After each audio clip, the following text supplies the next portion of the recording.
President number 40, Ronald Reagan. He was born in an Illinois family that was so poor that the father would often ask the neighborhood butcher for scraps of veal for their cat. That's very nice, except that they didn't have a cat. Now, Reagan's father was a mean drunk, and Reagan himself remembers finding his father drunk on the front porch and dragging him indoors. He worked his way through Eureka College by working the summers as a lifeguard, and he was always proud that he had saved 77 people from drowning. He got a job as a radio sports announcer. Then he did theater, and then he went to Hollywood, where Reagan did over 50 movies. Now, Reagan had seen and hated the tactics of socialist radicals in Hollywood, and very early on, he grew to have a hatred for communists. In Hollywood, Reagan met Jane Wyman, an Oscar-winning actress. They got married and had children. They were a very nice couple, but he got more and more involved with the Screen Actors Guild, where he passionately attacked communists.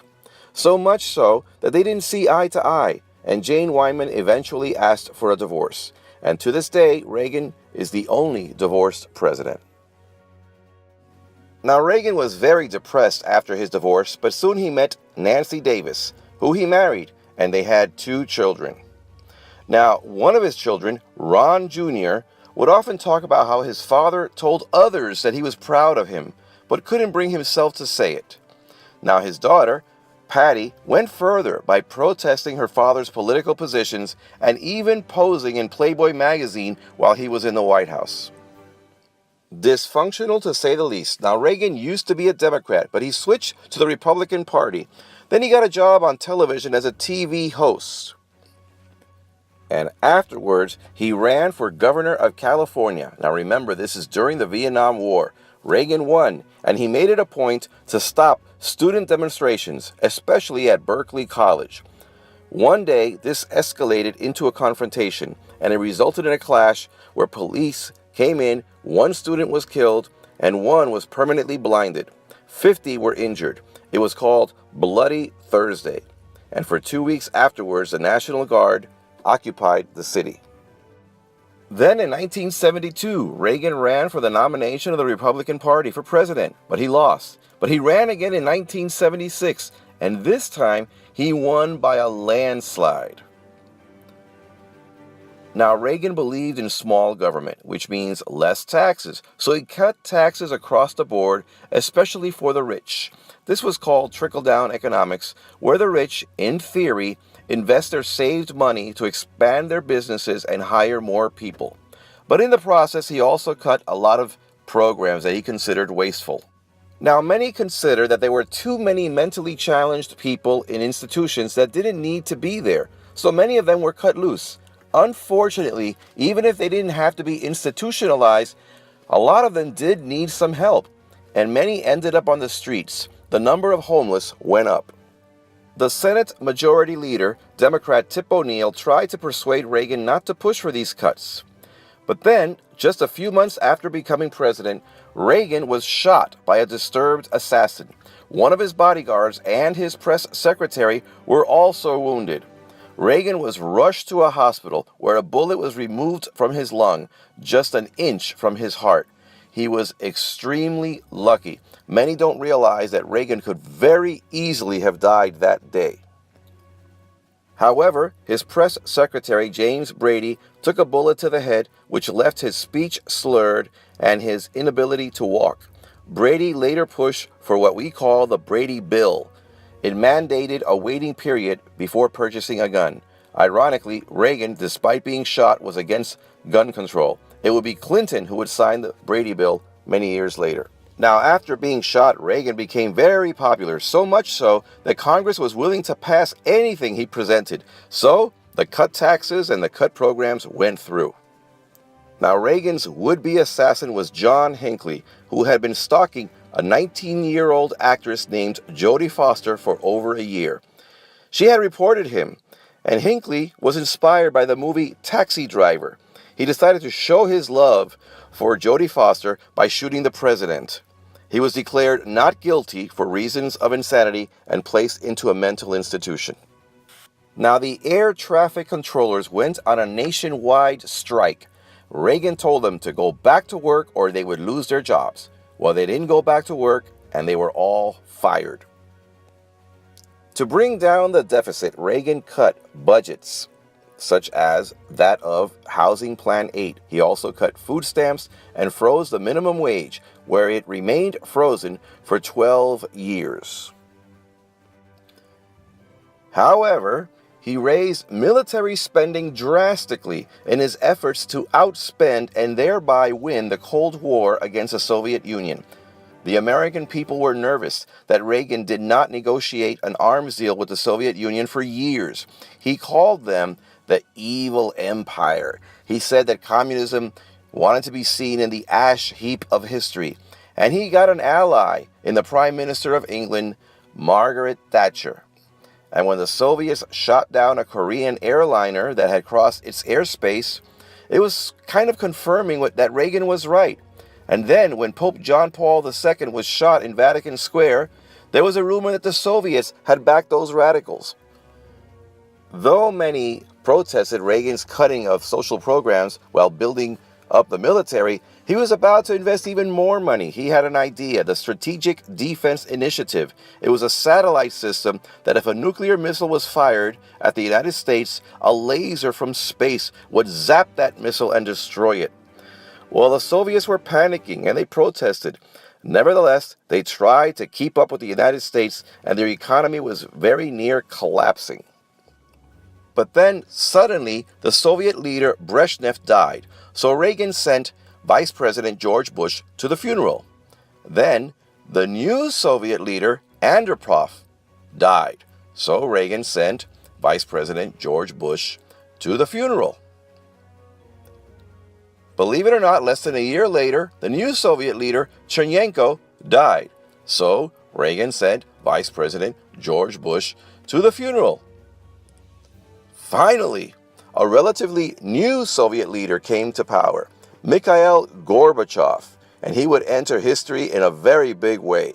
Now, the Soviets were busy fighting a war in Afghanistan, and as for Reagan, he was sending arms to the Afghan rebels to help fight the Soviets. Ironically, as I mentioned in my last video, we were also helping Osama bin Laden.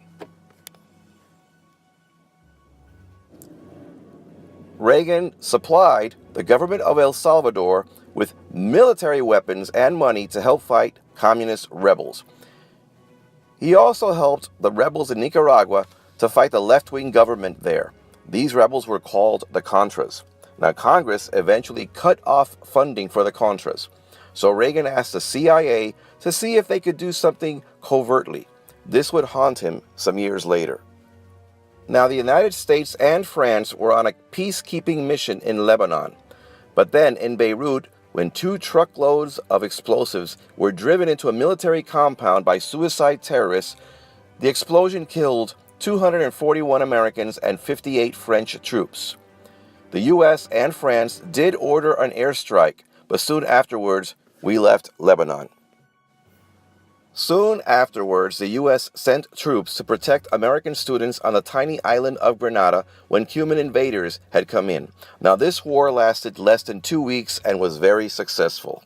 In 1984, Reagan won for re-election, winning the biggest landslide in U.S. history, winning 48 states. And then the German leader Helmut Kohl invited Reagan to Germany to lay a wreath in a cemetery for German World War II soldiers. Now, Reagan agreed in a gesture of goodwill, but soon learned that there were some SS soldiers that were also buried there. Many begged Reagan not to go, but Reagan kept his promise despite the protests. Now, Nancy Reagan was running the anti-drug campaign, Just Say No. The crack epidemic was rampant. Addicts were dying, crack babies were being born, and there was stricter law enforcement by the police, which was sometimes criticized as racially divisive. But then came AIDS, and at first, many religious leaders said it was God's punishment on gays, and for 6 years, Reagan didn't say a word about the disease or its death toll. But the Surgeon General, who ironically was a deeply religious conservative man, Dr. Koop, He shocked the U.S. Bible Belt when he didn't stick to talking about abstinence. He stressed time and time again, condoms, condoms, condoms, and what was once taboo became mainstream. He also advocated sex education for elementary and middle school children. There was a bombing in a European nightclub that killed several, including some Americans. When it was discovered that Libyan President Gaddafi was responsible, Reagan ordered a bombing of the Libyan presidential palace. In Poland, an electrician named Lech Walesa became a labor leader, and he led a national strike. This was unheard of in a Soviet satellite country. And when Pope John Paul II himself, who was also Polish, endorsed Walesa, the Polish people joined the Union in record numbers. Now, the Polish government cracked down on the demonstrations and even arrested Walesa. But with pressure from Reagan, the Pope, and the new policies from Gorbachev, Poland became the first communist country to break away from the Soviet bloc. And Walesa would go on to win the Nobel Peace Prize and eventually become president of Poland. And wouldn't you know it, but strong anti-communist Ronald Reagan struck an alliance with the Soviet leader Gorbachev. And there was an unprecedented reduction of intermediate nuclear missiles. There were trade agreements, open dialogue. Reagan deserves a lot of credit. Now, the real architect of new Soviet openness was Gorbachev. A new era had begun, and within a decade, communism would fall all over Europe. Sandra O'Connor became the first woman in the Supreme Court. And in the Philippines, when a civil war had broken out, a housewife named Corazon Aquino, Iran, some American hostages had been taken. Now, Reagan said he would never give in to terrorist demands, but he did ask the CIA how they could reach out to Iran once the Ayatollah was out of power. So the CIA decided to sell weapons to Iran covertly and asked them to release hostages. Well, they gave the United States money, but then took more hostages. So we sold them more weapons, and they gave us more money, and they took more hostages. So we sold them weapons, and they gave us more money. It was a vicious circle. Now, none of this is illegal, but what was illegal was what the CIA did with the money. The CIA used the money to buy supplies for the rebels in Nicaragua for their civil war.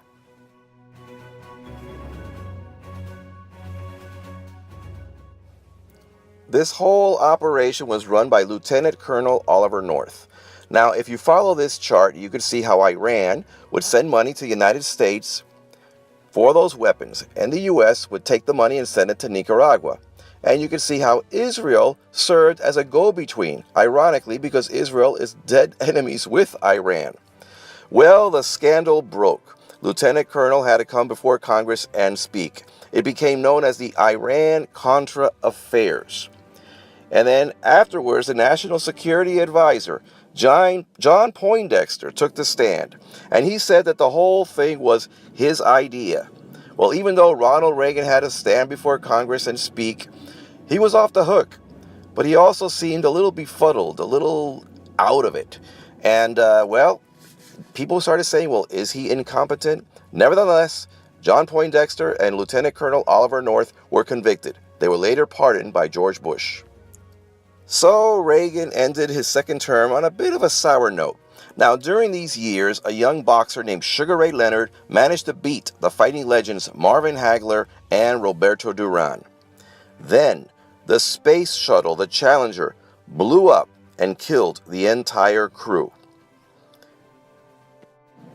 It was also the time for the royal wedding of Prince Charles and Lady Diana. In 1982, Time Magazine's Man of the Year became Machine of the Year as the PCs had come in. It's hard to imagine there was a time where we didn't talk about personal computer, despite the fact that today they've kind of taken over our lives. It was time for the Cabbage Patch Dolls. Then, when a famine broke out in Ethiopia, the rock world responded with USA for Africa. Then the long-lost Titanic was finally found after so many years. Nintendo came up with their first game, and there were many, many TV shows that made their slick new appearance.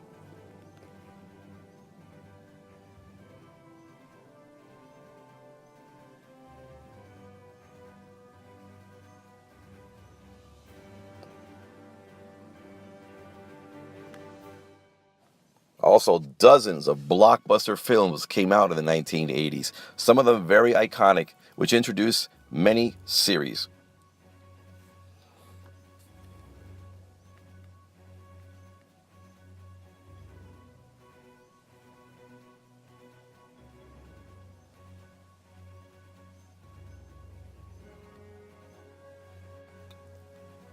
There were leg warmers and parachute pants and off-the-shoulder fashion along with denim jeans. But along with the birth of MTV, the cable music TV network, came along a prolific decade in music. How many of us that were around at the time can remember? And people today say, well, the 80s were the 80s. There were comebacks and new artists that were coming up out of the woodwork. It was a tremendous output of talent.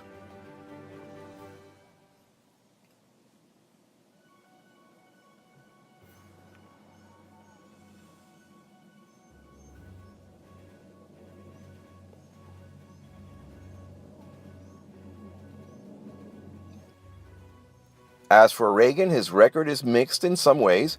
The economy saw low interest rates, there was a rise in employment, but there was also a growing gap between the middle class and the rich, as well as record-setting deficits.